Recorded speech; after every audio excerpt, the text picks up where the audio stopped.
पाकिस्तान में सारी सियासत इमरान खान के इस इल्ज़ाम के इर्द गिर्द घूम रही है कि पाकिस्तान में अपोजिशन ने गद्दारी की और गद्दारी का इल्ज़ाम आयद करते हैं वो पाकिस्तानी सफ़ीर जो उस वक्त अमेरिका में थे असद मजीद, उनको अमेरिकी स्टेट डिपार्टमेंट में बुलाया गया और एक डी मार्च जो सफारती एहतजाज होता है। हम जब यहाँ कहते हैं कि ये के अंदर ये सूरत हाल है तो भारत वहाँ कहता है कि आप हमारे दाखिली मामलात के अंदर मुदाखलत कर रहे हैं। हमारे यहाँ कुछ ऐसी चीज़ें नज़र आती हैं कि कश्मीर के अंदर कुछ इशू ठीक ना हो तो हम भारतीय सफ़ीर को दफ्तर ख़ारजा तलब करते हैं, उससे अपना प्रोटेस्ट लॉन्च करते हैं। इसको सफारती ज़बान में डी मार्च बोलते हैं।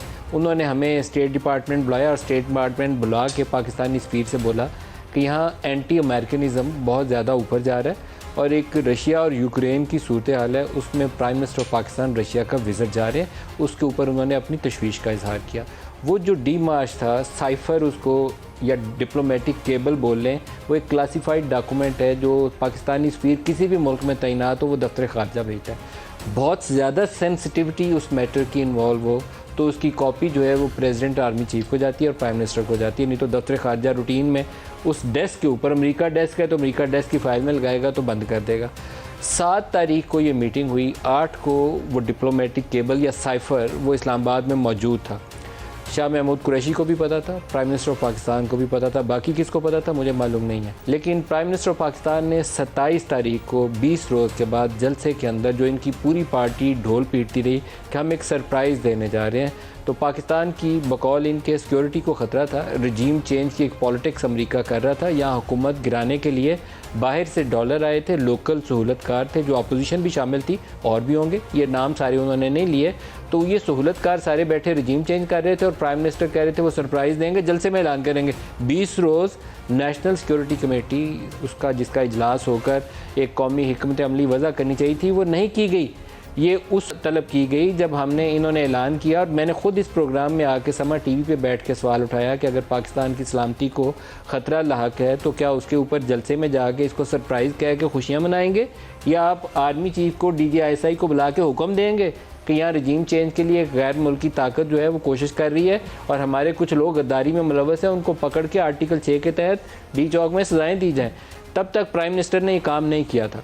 ये ऑन दी रिकॉर्ड है, सारी चीज़ें, एक एक इवेंट रिकॉर्डेड है, एक एक चीज़ इसकी टाइमलाइन पूरी उसकी जो है उसका रिकॉर्ड मौजूद है। प्राइम मिनिस्टर ने एक्ट नहीं किया।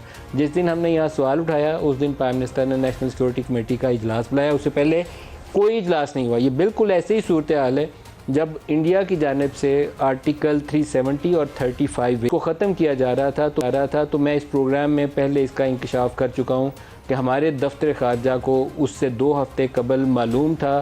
स्टैंडिंग कमेटी के कुछ लोगों को बुला के दफ्तर ख़ारजा बुलाया गया और दफ्तर ख़ारजा बुला के ये बात बताई गई कि भारत जो है आर्टिकल 370 और 35 ख़त्म करके कश्मीर की ख़ुसूसी हैसियत ख़त्म करने जा रहा है। लेकिन हम क्या कह रहे थे कि मोदी इलेक्शन जीत जाएगा तो हमें फ़ायदा हो जाएगा। ट्रंप से मुलाकात करके आए थे तो इस्तकबाल किया गया था कि जैसे वर्ल्ड कप जीत लिया गया हो। ये फेलियर्स थे ख़ारजा अमूर में, ना तजर्बाकारी और कज फहमी मैं इसको कहता हूँ, क्योंकि अगर आपको प्रॉपर आर्ट आती हो ना डिप्लोमेसी की तो जब तक आप किसी चीज़ को हासिल कर नहीं लेते उसके पहले ढोल पीटने बंद कर देते हैं, वो तब तक नहीं सेलिब्रेशन करते।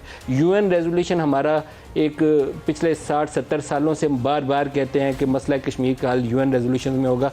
35 और 73-70 ख़त्म हो रहा था, दफ्तर ख़ारजा को पता था, चुप करके बैठा रहा और सवाल आया तो जवाब ये दिया कि क्या करूं, इंडिया पे हमला कर दूं।